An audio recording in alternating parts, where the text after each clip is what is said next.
When people hear the phrase solar power, it often sounds almost magical. Sunlight hits a panel, and somehow electricity appears. No smoke, no noise, no moving parts. Just quiet power from the sky, but there is no magic involved. What is happening on a solar panel is one of the most elegant uses of physics in modern technology. To understand how electricity is generated from solar panels, we need to start at the smallest level inside the material itself.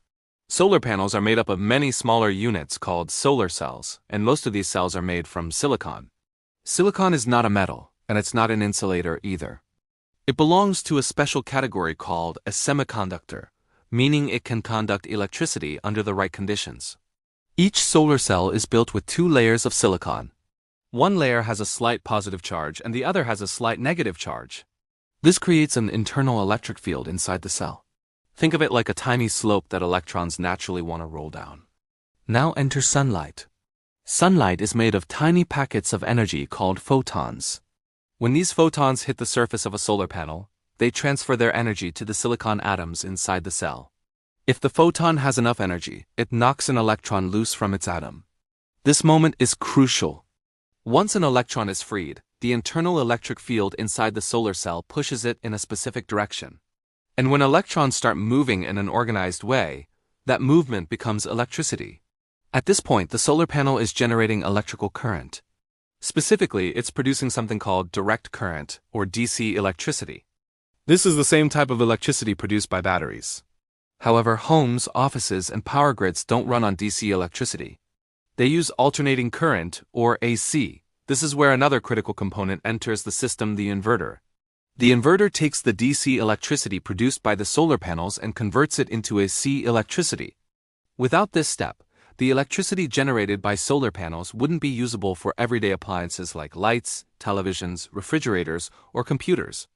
Once the electricity has been converted, it has several possible paths. If your home is using electricity at that moment, the solar power flows directly into your home and reduces the amount of power you need from the grid.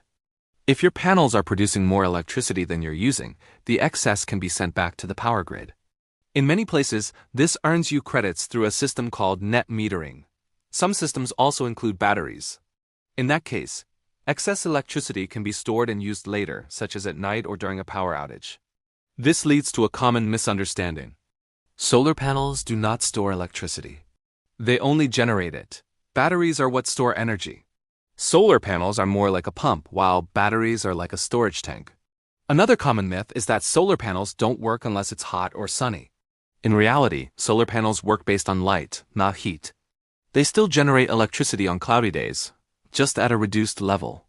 And while they don't produce power at night, grid connections or batteries fill that gap. What makes solar power so important is not just how it works, but what it represents. Once installed, solar panels produce electricity without burning fuel. There are no emissions during operation. No noise. No moving parts wearing down. Just a steady conversion of sunlight into usable energy. In a world facing rising energy demand and climate challenges, this simplicity is powerful. So when you see a solar panel on a rooftop or in a field, remember what's really happening. Photons from the sun are knocking electrons loose. Those electrons are flowing through silicon. An inverter is shaping that flow into usable electricity. And that electricity is quietly powering modern life. If this explanation helped you understand solar power a little better, like the video, subscribe for more clear tech explainers.